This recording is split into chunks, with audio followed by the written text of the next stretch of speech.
Discover Help presents Stress-Free Living with Ray Samich and Mr. Stress-Free Ratanjit S. Sandhi. This audio program is an unscripted and unrehearsed conversation between Ray and Ratanjit. It is shared with you in hope of adding value to your life.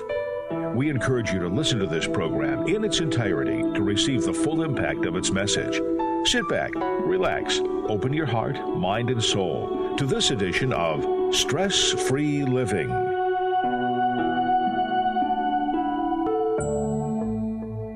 This is Stress-Free Living. Thank you so much for being with us here today. I'm Ray Samich, and I'd like to introduce all of you to my colleague, my co-host of the program, and my spiritual brother, Ratanjit Sandhi. Ratanjit, how are you this fine day? Wonderful, Ray. How are you? I'm excellent, thank you. And I just want to kind of forewarn our audience here. We are perhaps experiencing some technical issues here today because Cleveland has been the site of some major storms, tornadoes that have touched down over the last 2 days. And as a result, our internet is not stable, our power is not stable. So if you by chance experience something today with this, we apologize. And we have backup ready, a pre-recorded show just in case something happens here that doesn't allow us to do our live show. But fortunately, we're on right now, and hopefully it will continue that way. Welcome to all of you, and thanks for being with us. Ratanjit, there's a term today that's called mindfulness, and it's always been around, but it seems especially a hot word today that kind of implies that that is the ultimate state, that that is what we always should be. We always should have this state of mindfulness, that we're aware of everything going on and we're engaged in everything. It seems to be kind of like, what we all strive to always be in. And yet on this show, we have talked about the mind being a part of our total human being, our physical being. And it's certainly an amazing machine. It's certainly a vital part because it has so many controls within it that are giving us the abilities to do things with habits and automatically, and to calculate and to reason and logic and feel emotion. We're not understating the power of the brain, but we've talked about the fact that should the brain really be leading us? Should the brain really be at the core? So it seems like there's a little contradiction there, because if the mindfulness is the ultimate state of being, but the mind has limitations, is there the possibility that mindlessness is not a terrible thing? Is being mindless maybe acceptable as long as there's something else better guiding us? What do you think about all of this? Mind is like, if you compare that to technology is not bad or good. Depends on who controls it. So technology can destroy us. Technology can protect us. Similarly, mind is amazing tool. Our entire awareness, our facts, or everything is computed through our mind. It depends on who runs the mind. If our human body runs the mind, which is normally the case. Human body, as I mentioned in many shows, knows that it is going to die. It knows it can be affected by hot and cold, and it needs food to survive and all these things. So it is inherently part in fear, greed, and ego. So if that runs our mind, the outcome is always going to be contaminated with fear, greed, and ego. What else can run our mind? this human body has a life in it. When a person dies, all the limbs are present. Everything is present in this human body, but it is useless. You cannot keep it for a few hours. It starts to stink. It starts to disintegrate. So what empowers it, what brings life in the human body is the divine force. And that divine force is free of ego, fear, and greed because it never dies and it's not subjected to all the good and bad. So when that force in us runs the brain, the outcome is always good. That is called mindfulness. Our brain, true mindfulness happens when our brain is run by the divine force. Mindlessness is happen.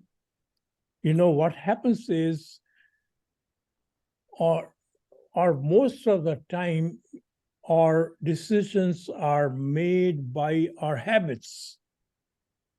So when your mind is run by the habits, you are not utilizing the critical thinking. You are not with it. So it is mindless. Mindless is a stage when we are running everything through our habits. And habits are given to us by contaminated human body mode, which is fear, greed, and ego. Right?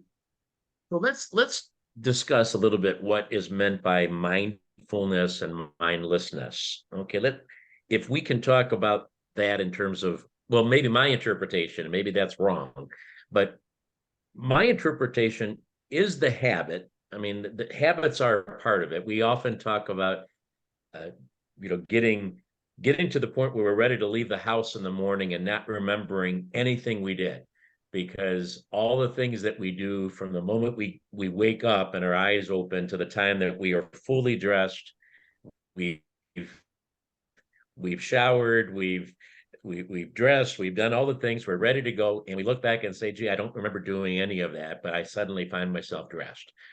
And then maybe from that point, we find ourselves at our office or at our whatever our destination is, and we don't remember driving there because all those habits took over.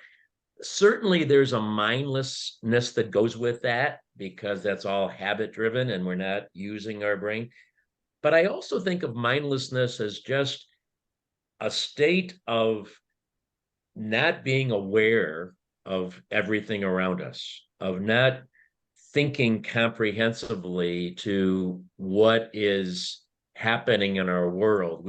We're just kind of in our own silo that is just engaging in the things that we care about, and we're intentionally or unintentionally disregarding everything else that goes around, even to the point of I make a decision and I really don't even think. It's not that I don't care, but I don't think about the effects on others. I don't think how my decision could be harming somebody else because I'm so mindless of the impact that it could be having on other people. Do you think I'm interpreting those words properly? I mean, am I understanding that, or am I out in left field in terms of what mindful versus mindless means for most people? Most of the time, we are run by our habits, whether we like it or no. And amazingly, even if we are working, certain people have certain habits of working. When we are eating, we have certain habits which the way we eat are dictated by the habits. There are people who basically swallow the thing and rather than chewing, and that's a habit.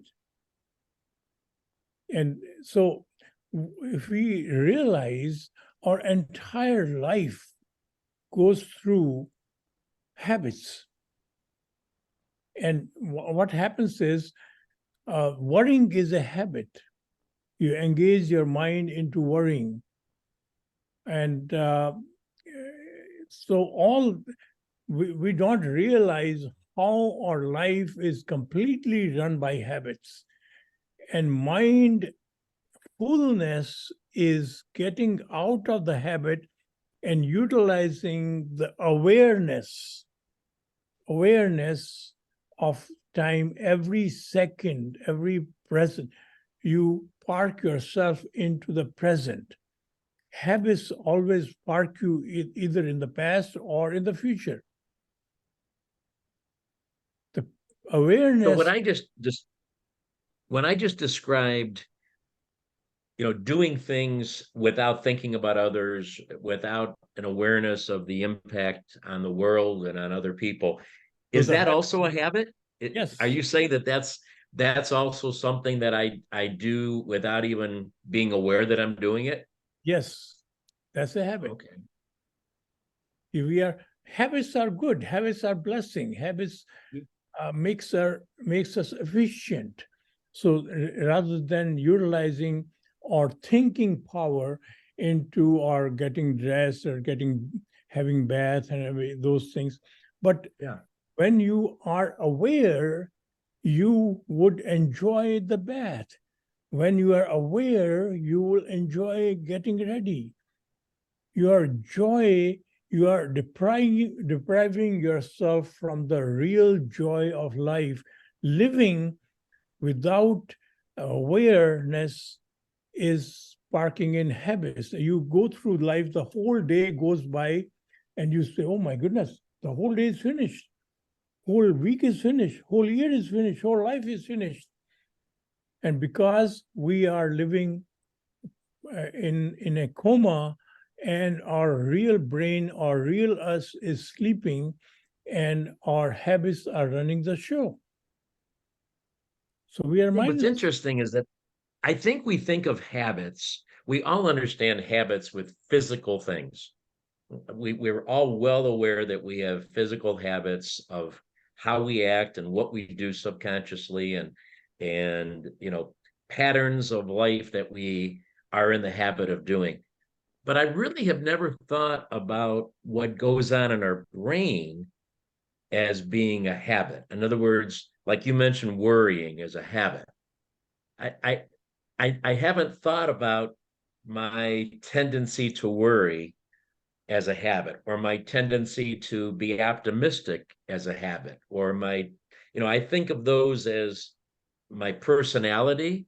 I don't think of those as my habit. So if I'm making decisions constantly that are selfish, again, thinking that my first thought is what makes me happy. My first thought is what is good for me in the moment, not how it impacts others. I think of that as being selfish, which is a part of my personality. I don't think of that as being a habit to be selfish. It is.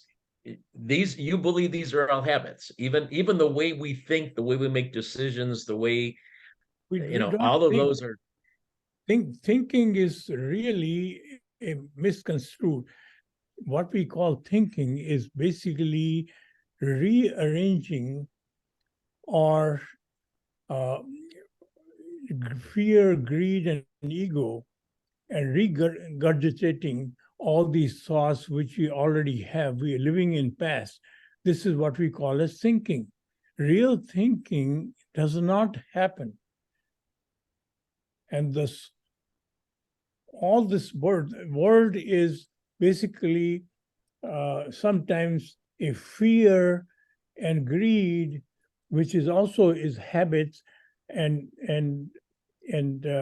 ego, which is also a habit, and they will dictate all our decisions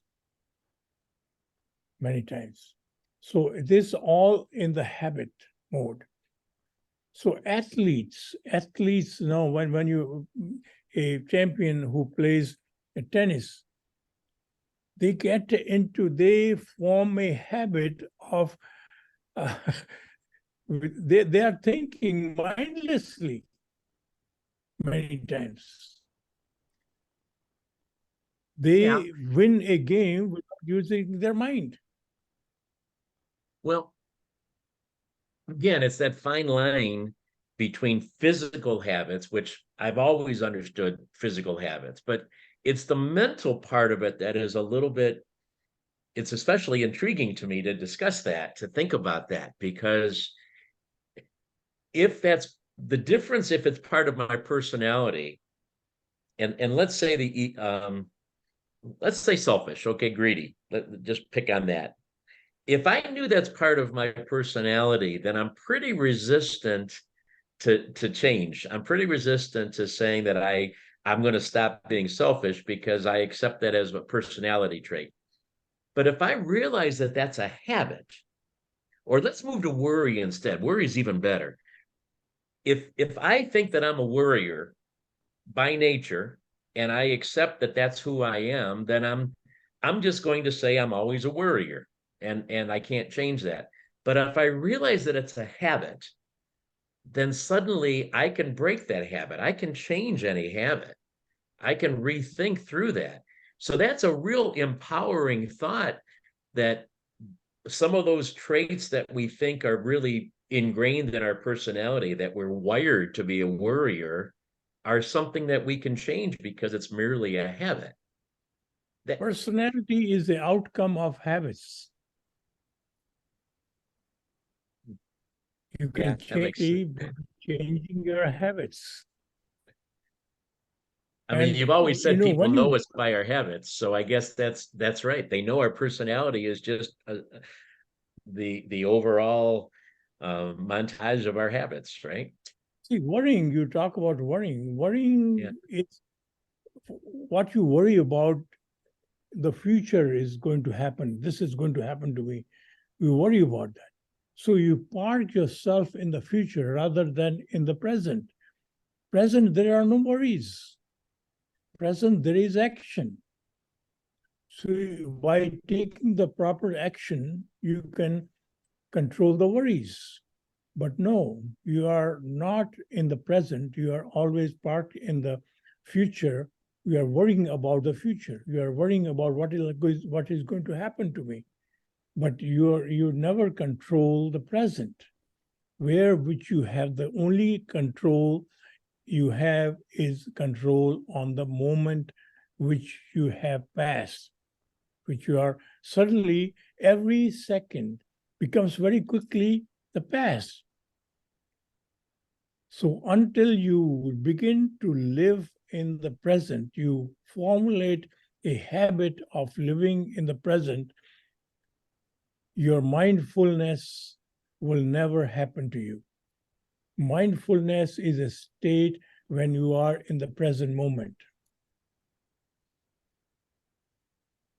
Do you really think it's possible, though? I mean, living in the moment is a split second. I mean, every moment happens and then it's gone, right? So is it really possible to live in that split second and not be thinking about what we should have done a second ago or a minute ago or an hour ago, or not to worry what's going to happen in the next second or the next hour or the next day? I mean, how is it really possible to zone in a moment, literally a moment, without having your brain go back or go forward? You're thinking of our desire to hold life as it is. So we want to capture the moment, to stay the moment forever. Moment is passing. So when you're breathing in and out, can you stop that? The moment you stop that, you will die. So similarly, the breath, the moment you're thinking of living in the moment, that happens through a mindset of utter gratefulness. Trust you. So utter gratefulness is a shower you take to remove the dirt of fear, greed, and ego. It's just like when you go through a whole day, you become dirty, and when you have shower, your body is clean. You are fresh. Similarly, our mind gets refreshed by first parking in the utter gratefulness, unconditional gratefulness, which allows you all the hormones which are going to give you positivity, and you are in a position to do something, to add value. And suddenly you are begin to operate in the present moment. That really does make a lot of sense. And your answer was a little bit, I don't know, a little bit around the question I had asked. So I'm going to rephrase it so I make sure I understand it. It really is almost impossible to live in the moment, the way, from my perspective, because a moment is so quick and you're so easily worrying about what I could have, should have done, or what might happen. But if I approach that second, that moment, in a state of gratefulness, gratefulness doesn't allow worry. It doesn't allow regret. It doesn't allow any of the things that take me out of that moment. It doesn't allow me to say, oh, but this is going to all change. It's all going to become bad. Or it doesn't allow me to say, oh, that was awful what just happened and what I really messed up on. It just puts me in the instant of saying, wow, I am grateful to be here and grateful to have this opportunity to touch the world. It doesn't allow anything else to flow into my head, and it doesn't allow any other habit to take over. Am I rephrasing what you said? Is that a correct interpretation of it? Yes. I want to give an example after the break. I think it's Okay. time to take the break. Yeah, it is time for a break. But to me, there's been a couple of things here that we've talked about that have been really empowering. And we've always talked about living in the moment. Everybody talks about that. But it always seems like, so hard to do that. Because our habits and the power of our brain take over, and they bring so many other things into it. So even if I live in the moment for a moment, I stop, a couple moments later. And I think you have just exposed here a plan that even if I have to consciously learn this habit of saying, don't worry about the next moment, don't regret the last moment, just be grateful for this moment. It's very empowering. This is stress-free living. That's the purpose of this program, to try to reduce some of the physical stress that we put on ourselves with the real world around us and all of the challenges that it brings. Wouldn't it be great to be stress-free? That's what we're trying to do. Please join us. Stay with us, and go back in just a moment. All right, we have got 90 seconds. Opening up your mics. Anybody have a comment or question that I can ask Ratanjit? Yeah, Ray, Steve Marsh. The question I want to ask you is about planning, because if we live in the moment, does that mean we think, in my mind, we still have to plan for the future, and yet you said you can't control the future. So I just want to know what role planning plays in this debate. Excellent. Well, Lance, thank you. Rakesh, welcome. Do you have a comment? We're not hearing you. And he's not. Go ahead, try again. This is Rakesh. Yes. Hi, Rakesh. How are you? Welcome. Good morning, everybody. So I was just trying to conceptualize this, mindfulness versus mindlessness. And, one of the simplest concept that comes to mind based on what I've read is mindfulness is more deliberate, even though whereas mindlessness is automatic. Now, some people might debate that. They might try to reverse it, but I think the mindfulness is not deliberate. It's something that let the ideas come to you. You just become aware of the moment. So you're receptive to what's coming, and I think this is the basis of, I think, I believe the meditation and the dhyana, that's a Sanskrit word. That's in India, the sages from ancient times, they had mastered that technique of dhyana. And it's even said that many of the scientific discoveries which are described in Vedas, and some people might debate that, but I've been actually studying it quite a bit for the last 50. We are back on this edition of Stress Free Living, talking as we always do, engaging with our fabulous audience that we have on our Zoom calls. If you'd like to be part of our Zoom audience, we welcome you to do that. Please let us know. You can catch the Zoom link on our YouTube channel, which is Stress Free Living Radio. You can search by that, and you can catch about 100 shows that we have out there that we have recorded over the last couple of years. Ever since we went to COVID, we started doing the show on Zoom, and have been able to record many of those for hopefully to add value to your life. Ratanjit, a couple of great inputs there from our guests, and I want to get to them, but I know you also said you wanted to share an example with us. So why don't you do that if that still's on front of your mind? What example did you want to give us about the mindful, mindless concept? When you are a little 8-year-old boy or girl, and on your birthday, or somebody visits you, your uncle visits you, and brings a beautiful gift which you always wanted. Suddenly, after receiving that gift, you are so utterly grateful, you suddenly become in the present moment with that uncle.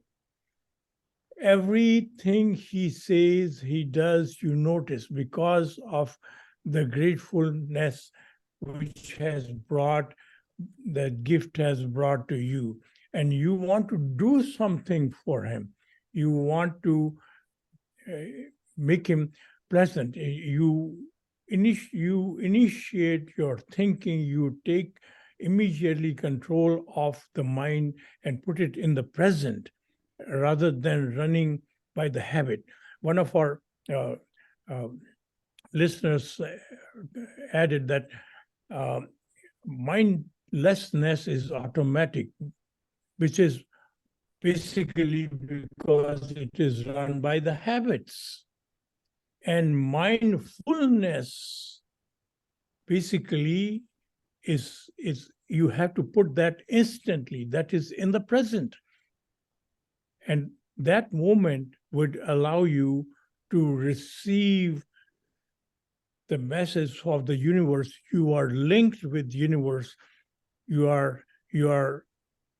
have ideas, you have concepts which otherwise are not available to us because of being in the present and being connected to the bigger universal brain, which is allowing you to have those amazing ideas, amazing thought, creativity enhances, right?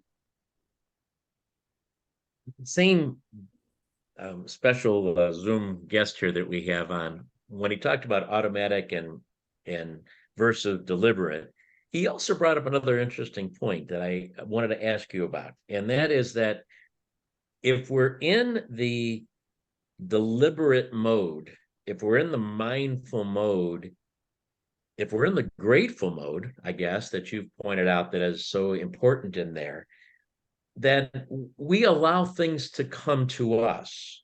We are not as concerned about making things happen ourselves. We're not as concerned about what I have to do we're more open to allowing the world to do what it's supposed to do and how that affects me. What do you think of that? Is that a part of mindfulness? Is, I guess, ties into oneness that says the world doesn't rely on me. I need to rely on the world. You become the mind of the universe.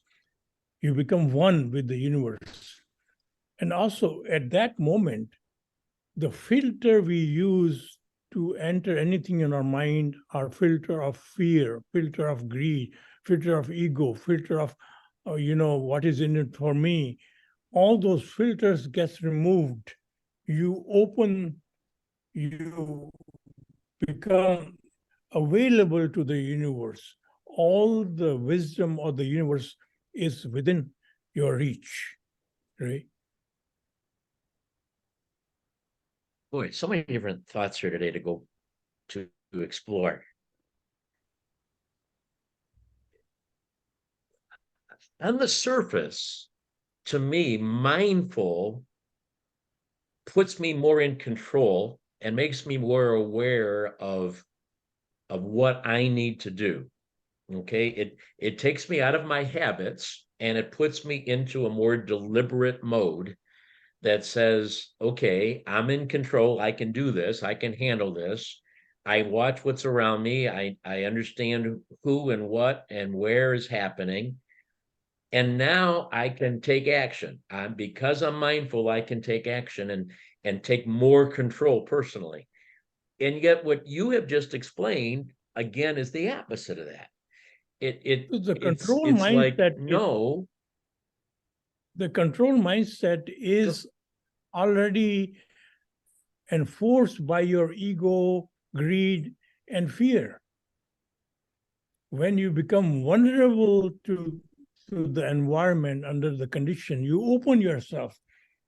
You are not seeking control. You are seeking availability. You are seeking abundance resources of the universe. You're becoming limitless, and that is what is mindfulness gives you. It's Right? I know we always redefine terms here and try to clarify understanding of words, and maybe this again is my misunderstanding. Maybe I've been trying to unconsciously manipulate mindfulness. Okay, if I've tried to be in a mindful state, I've tried to use that to my advantage by being more aware, by being in tune with nature, by being in tune with others, by being in tune with the world, by being in tune with the present. But I've done that in order for me to, I don't want to say take advantage, but be in the best position to do what I should do. I've never thought of allowing all of that awareness to allow things to happen to me. I always thought of being mindful as a benefit for me to do what I'm supposed to do. How does that align? Can both of those things happen simultaneously? Can I become more active and aggressive and forceful and yet still be more mindful of what's happening around me? Or do I have to give myself up? Do I have to kind of disintegrate into the world in order to truly be mindful? What we call as being forceful and having control and all that are our egoic exercises. In mindfulness, when we are open to the universal power, you yourself personally, mind has no power. You become the power of the universe. You become abundance. You are connected with the universe. You become one with the universe. As a consequence, because fear, greed, and ego filters are removed from you, those things do not allow you to consider as I am great, I have better control, I have better availability. All those conditions, when you are connected with the universe, only enhances your gratefulness. You are basically inside feeling very grateful that you are connected. You are feeling very grateful that you are accepted by the universe. We are very grateful that you are the universe. Right? So to be absolutely mindful, I have to be mindless. In Right? that mind is, you call as greed, fear, and ego. Yes, you have to be mindless. So Right. when you are using the abundance mindset, abundance creativity of the universe connected with your mind, that is when you are mindful, full of energy, full of everything, mindfulness. And when you are disconnected, whatever limited knowledge you have within your mind, which you have learned from your education and experience, you keep on rotating that experience, and all your decisions are based on very limited knowledge and decisions. You never explore uncharted territory, right? So this leads us to another one of the comments during the break from one of our other Zoom guests. If I'm giving up because I don't want to use my ego, I don't want to use my personal force, if I'm giving up my own mind to truly be mindful at a much exponentially powerful ability, because now I'm one with the world, one with everybody in the world, where does my responsibility for my own planning come into play? How I'm supposed to be a responsible person. I'm responsible for my human existence, my ability to have a place to live and have income with a job, and if I have a family, I'm responsible to maintain the family and give them the basic necessities of life. I have obligations and I need to plan for that and for my family. How does that fit in when I'm giving up my own mind and being empowered by the world and oneness? The planning is like this. So you have this great uncle who can give you anything you want in the world. And you ask the uncle from your limited understanding of what your needs are. You ask your uncle, if you are 10 years old, this particular toy, whereas this uncle can give you the whole world. So planning is asking the universe, oh, this is what I want to do. Very limited. What your brain, your experience, and your education has taught you, this is what I want to attain. I want to become a millionaire. I want to become a billionaire. Whereas you can have the whole universe. So if you compare these two understanding, although it appears totally controversial to all the education and training we have been given. We have been given to plan, and you can achieve what you plan. Sure, you can, but you're limited. If you are basically limiting yourself, then go plan. When you want abundance, then let the universe plan. That is totally contradictory, Ratanjit. You got to admit. I mean, every book that's been written said if you don't plan, you're going to fail.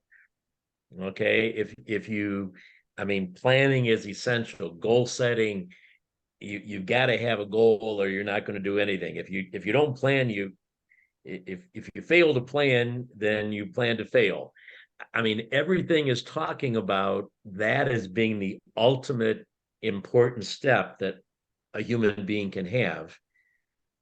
And it makes perfect sense what you're saying, that if we're limited, if our planning is only limited to what we can do and what we know, then we're setting the bar really, really low. But how do we give up? I don't give up. How do we let go of that control and trust it to the abundance of the unlimited universe? That's a heck of a jump. What planning does, we have planned. So then you sit and relax. I have planned. This is what I'm going to do. I'm going to take this action, and I've taken those actions. So when you live in the gratefulness mode and put yourself into the present, you are always adding the highest value. Because of the adding the highest value every moment of your time, you are much ahead of just planning 4 steps. We need to take a break. And then we're going to discuss this a little bit further and fine tune this latest concept here that says, let the world happen around us, sit back and in a true mindful state, let the world be there for us to be that great uncle that has unlimited wealth and unlimited ability for us to be all that we were meant to be. This is Stress-Free Living. We'll be right back. Yikes. Okay. Who has a thought for us here? A question I can ask Ratanjit. I apologize, Rikesh, but we're limited in time here, so everybody needs to. Yeah, I'm sorry, I forgot about that. Sorry. It's okay. That's all right. Well, one of the other ideas, to think about this, mindfulness is not a tool for worldly successes. That's not the purpose of mindfulness. It goes back to this idea, what's the ultimate purpose of our lives? And see, mindfulness comes from Eastern thoughts, mostly from actually the India. And there it's clearly, the ancient books say that the ultimate goal of our life is not what the physical, success is. The ultimate goal is to be one with the universal consciousness. So I think the paradigm, we have to change the paradigm. Right. And I think that's what, Ratanjit ji was trying to say. If I don't want to put words in his mouth, but I believe that's what he's trying to say. Thank you. Excellent point. Anybody else want to add something real quickly before we come back? Anybody have a quick second question? I'll just add, I think God can give you purpose. God can call you to something. That's kind of how I feel about my life. So it inspires kind of divine plans, if that makes sense.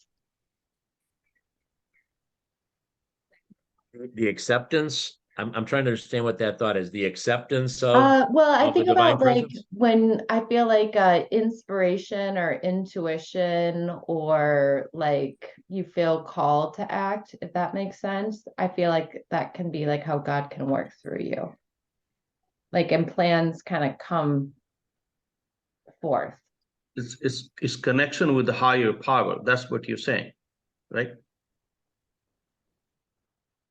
We are back on Stress-Free Living. Thank you so much for being with us here today. And thanks especially to our wonderful guests that inspire us. They give us ideas and questions as we can move these topics forward here in this short window of time that we have with you every week.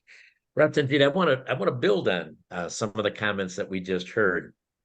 And I mentioned earlier that I admit, and I used the word manipulate, and that's a kind of a nasty word to use, but I will actually say that, I think there are times that I try to become mindful of everything around me, but I do it in kind of a manipulative mode. I do it to try to have a best awareness of the situation. It's kind of like a gunslinger in an old Western movie, is that, they watch everything around them. They watch every potential problem around them before they make their move, so that they're aware of whoever and whatever is around them.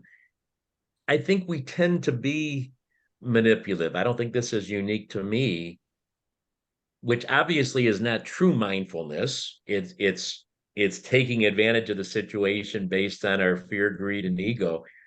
So the comment was made, and I think very astutely, that mindfulness is not intended to be a way for success. It's intended to be a way for fulfillment. And there's a big distinction there. If maybe success that we think of as humans is to be the richest person in the neighborhood, but we all know that that's not what makes us happy and brings us joy and peace. It's fulfillment is what does that. And mindfulness can give us that fulfillment.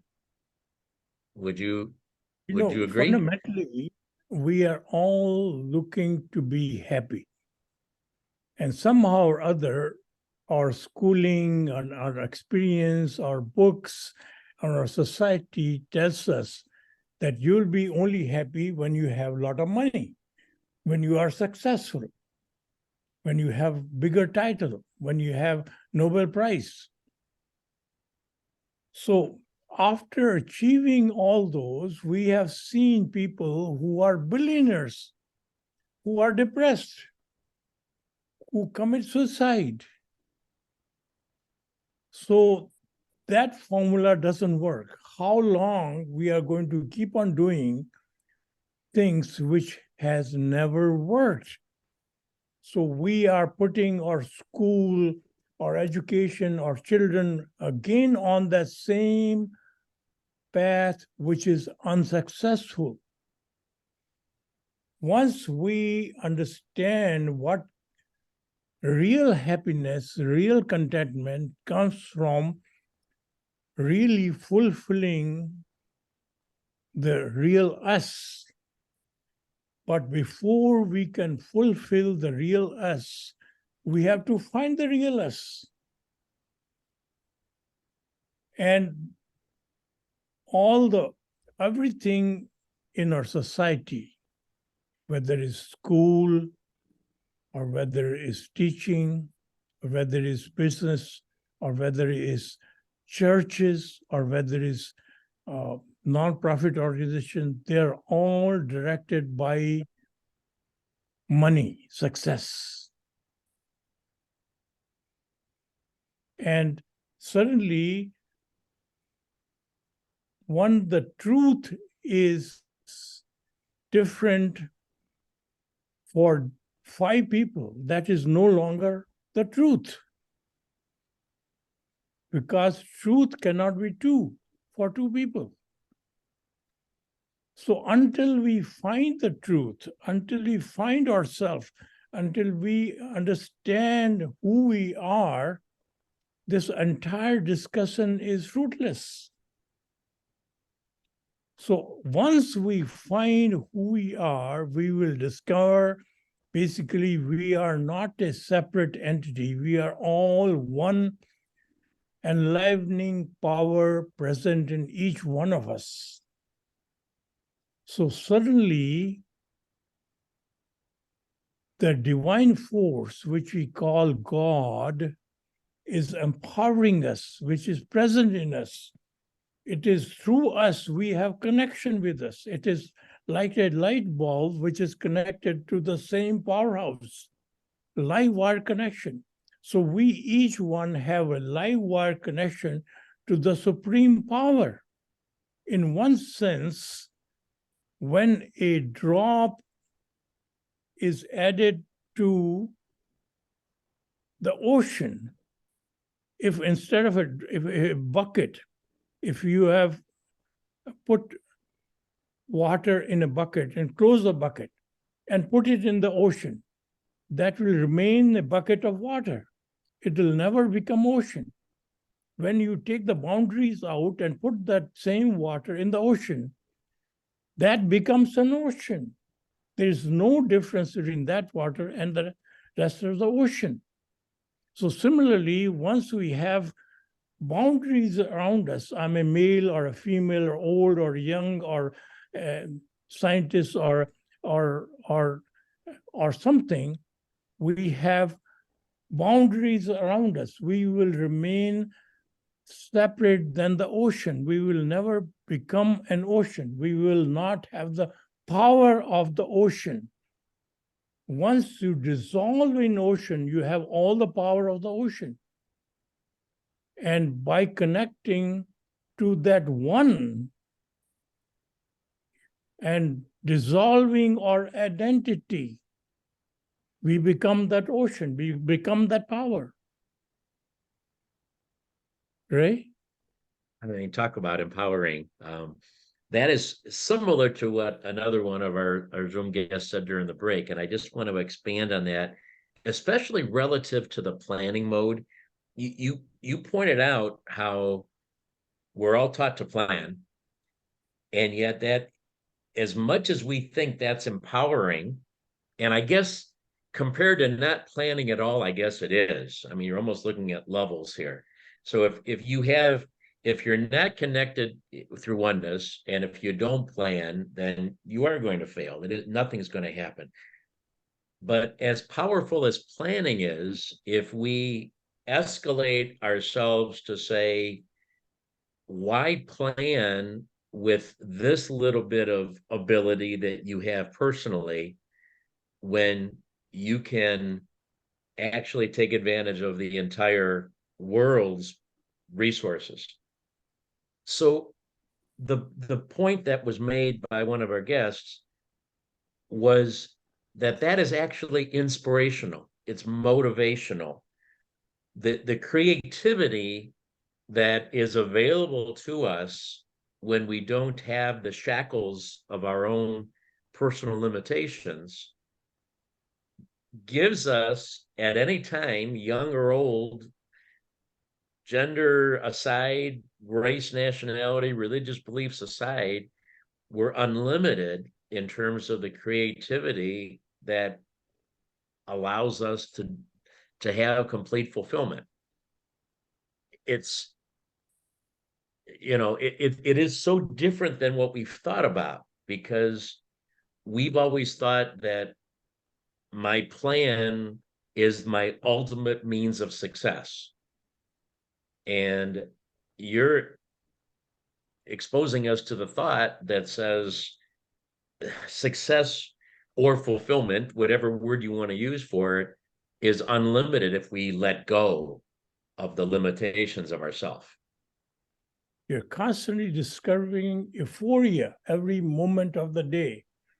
Instead of that, you wait for something to happen. And once that happens, whether it's a new car or the new job or the new home, and you have euphoria, if you call it, for a few moments, and then it becomes a routine. Then you want more. Right. So you are dictated by the greed and fear and ego. And once you get rid of those boxes you would place yourself in and dissolve into the one universal power, you have all the power in the world. Suddenly you own everything. Why do you want to have it in your name when you own everything? Right? Quite a thought process here today that we have engaged. Ratanjit, thank you for the wisdom that you share, the love that you give to all of us. We appreciate that. We want to thank all of our great Zoom guests here and our radio guests all around the world, our YouTube channel guests, however you are watching, listening, being a part of this show. We are grateful for you. We hope that we've added value to your life. Ratanjit, thank you. And Thank you. remember, we're all playing the same game. We'll talk with you again very soon. All right, we are clear.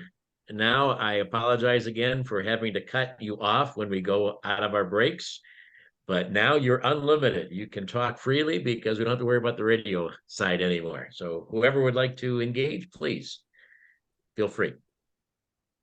I don't want to hog the airwaves here, but I feel compelled. So I came up with some descriptors for mindfulness versus mindlessness in that order. So I'll say inward versus outward, unlimited versus limited, pure bliss versus mixed bag, true reality versus partial reality. I have more, but I'm going to stop there. I'm just trying to conceptualize this, based on what I've read and what I'm listening to, how we can make this simpler for people. Very nice. Can you text me that? Yes, of course. Thank you. Your I presence. love it too. Thank you. Those are excellent. With, again, kind of the asterisk that mindfulness has to be looked at differently than I think a lot of people look at it, because if it's in any way manipulative, which sadly I think a lot of people look at it from that perspective, they look at saying, okay, if I'm mindful, then I'm going to be more able to be successful, not fulfilled. So I think, Rakesh, I think that's just a really clear distinction, that even in your analogies there, your comparison, if you're thinking of all of those as being a benefit to help you be more powerful, financially successful, have a bigger title, then you're losing the whole concept of it. You're playing in the sandbox. You're not playing with others. You're just playing it to be in control, and that's not what we have to do. This has been empowering to me at a couple of levels, because I realize that there's a manipulation factor in there that has gone on, at least for me. And I don't mean to say that I sound like a bad person, but I really have thought of being mindful as being a way for me to get ahead, not a way for me to be fulfilled. So we are approaching mindfulness from the same text. I want to fulfill my greed. I want to eliminate my ego. Have my ego and fear. And yeah, when you join a religion, when you go to church, basically these are the same three objectives. I want to play so that I be more successful. I have more money. I have more fame. So I pray to God. So you're constantly separating yourself from everything. You are putting the water or bucket. You are putting the bucket around you. You are confining yourself, and everything you are utilizing from the same lens, whether it is the God concept, or it is a religion, or your friends, or your family, or your nation, or your religion, or your education. Everything is all directing you towards fear, greed, and ego.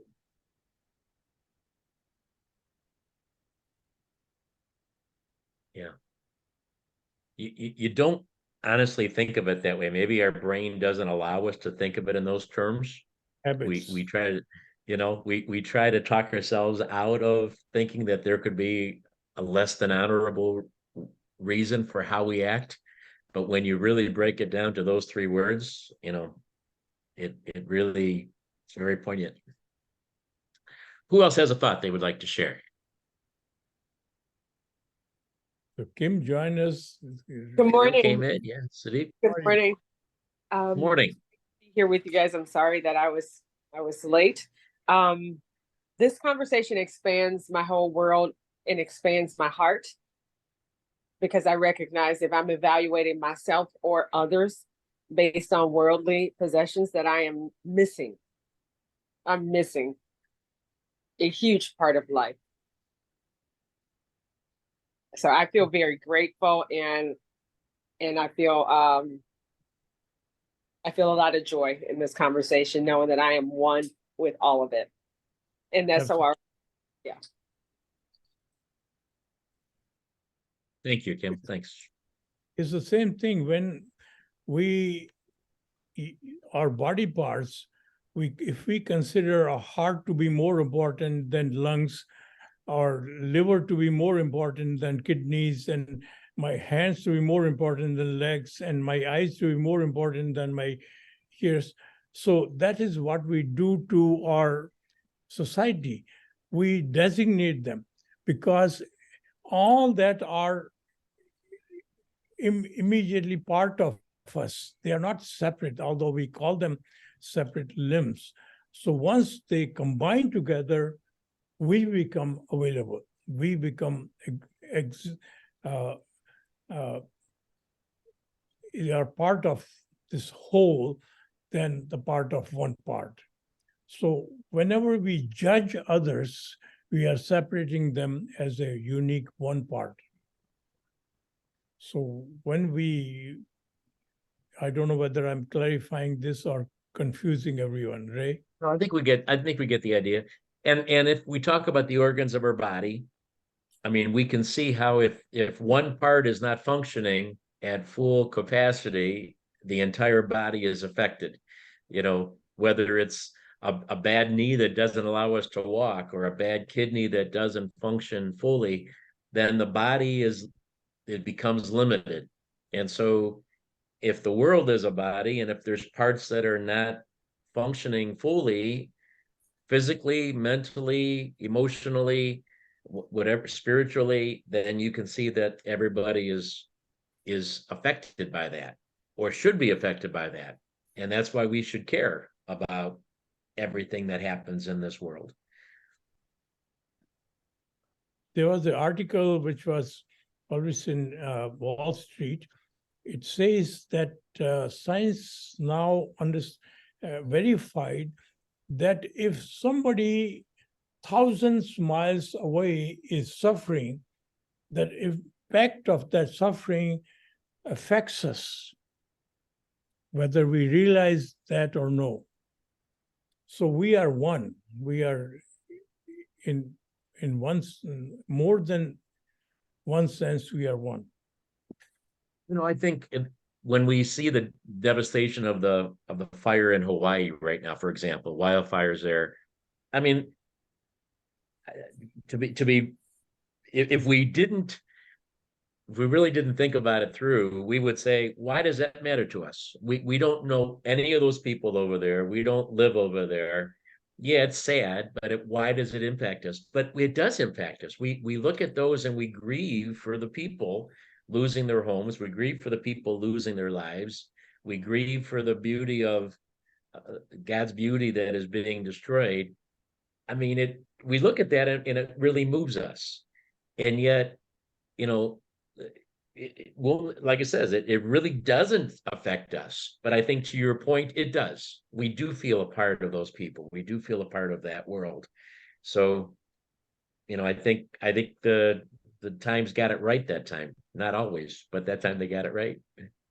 I also think that's a reminder that there's a much greater force out there, because, you know, we have gone onto the moon. We are trying to go beyond moon. We think we're hot stuff, but we cannot control, you know, climate on our own planet. So there's a big dichotomy in the way we think about these things. You know, we think we're very advanced, but we are not. You know, we're really not. A human body, we know every nerve, every artery in our body, but we have no clue what keeps us alive and what makes us dead. So instead at a of very progress, basic level, we don't know the very basic knowledge about our existence. So it's once again, it's it's undeniable that there's a higher power there, and we are part of this huge scheme. We are a very small speck in all of this, and we just get too full of ourselves because, you know, we're going to take the people on the moon. We're going to now colonize the moon. We don't know ourselves yet. So right. Yeah. Right. And I don't want to say that there's a political plan or agenda on that, but I think that's part of it. I think there's a reason they're not teaching this in schools. More progress we are making financially, the more backward we are getting. The Yeah. human being in this societies are more backward than the human being who lived maybe thousands of years ago.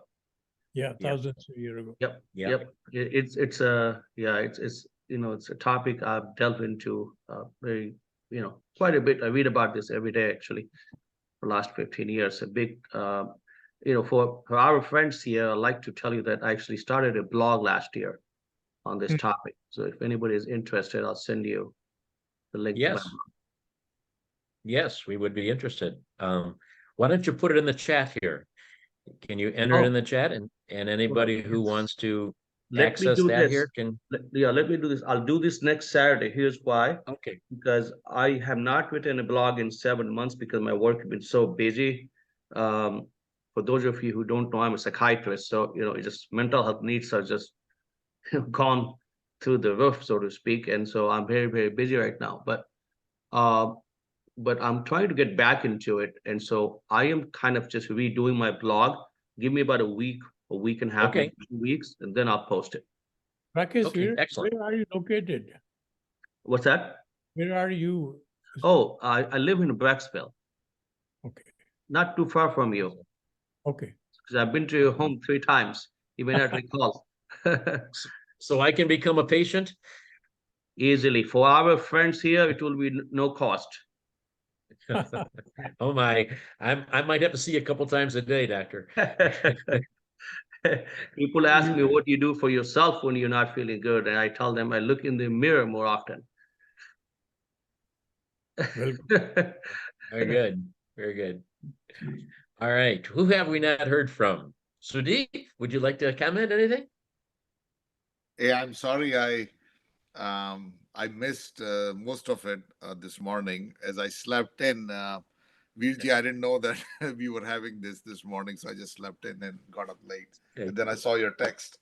No, I mean, look, I didn't hear, like I said, most of the That's kind okay. discussion this morning, but I do believe that materialism has taken over in a big way over the values and things that even in our generation we used to grow up going back home. If I think about it, and I look at this generation, our children and whatnot, I mean, you have to, you know, um, ground them into the values, not so much as just chasing the next dollar or the next title or what have you. So, I mean, but it's a battle because what they see around is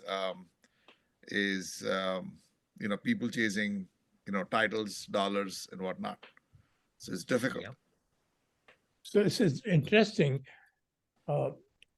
Values, which you call values, are either given by your parents or your teachers or your education or your society. But that value system always remains borrowed and can be traded for certain amounts because we are still part in fear, greed, and ego. The true value only happens once you discover yourself.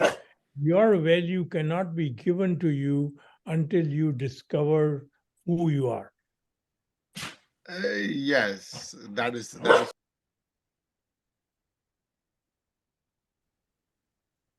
So my dog agrees with you. Yes, no, We have- actually, since I got up late, he needs to be walked. I'm so sorry.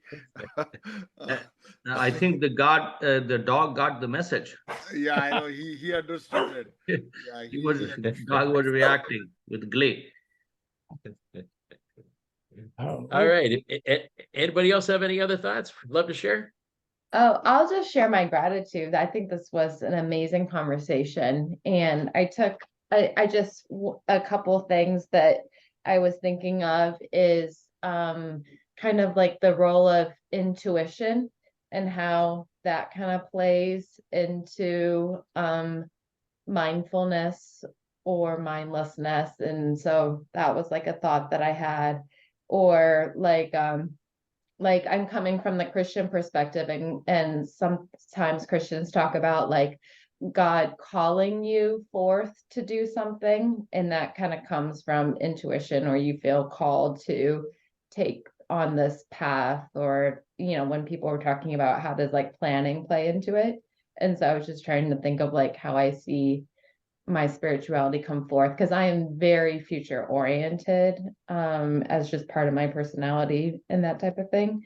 And then I just love the conversation about thinking, the habitual mind, and how worry is a habit, that happiness can be a habit. And we can do things like making gratitude a habit. Like I keep a gratitude journal, and I do that every single morning when I drink my coffee. I just like thank God for, it's just a conversation with God based in gratitude and those types of things. So I think there are habitual things we can do to try to be more focused on our divine connection to God, if that makes sense. So we can try to make it more habitual. So Very nice. That was probably the most impactful thing of me today too, was taking the habits to the mind personality level, instead of just things that we do out of habit, but the way we think. Yeah. Very empowering. All right. I think we have talked it through today. We appreciate all of you being here. Thank you so much for sharing your insight. You can see how we really do feed off of what you say during the show and put that right into the conversation. So I appreciate you for doing that. And then ask your understanding how I do need to cut you off occasionally, because just to kind of keep the show going, but then we can open this up for full conversation at the end. So thanks for understanding. All right, everybody. Thank you for being with us. We made it through technologically speaking, one way or another. Ratanjit, we pulled it off. Thanks, everybody.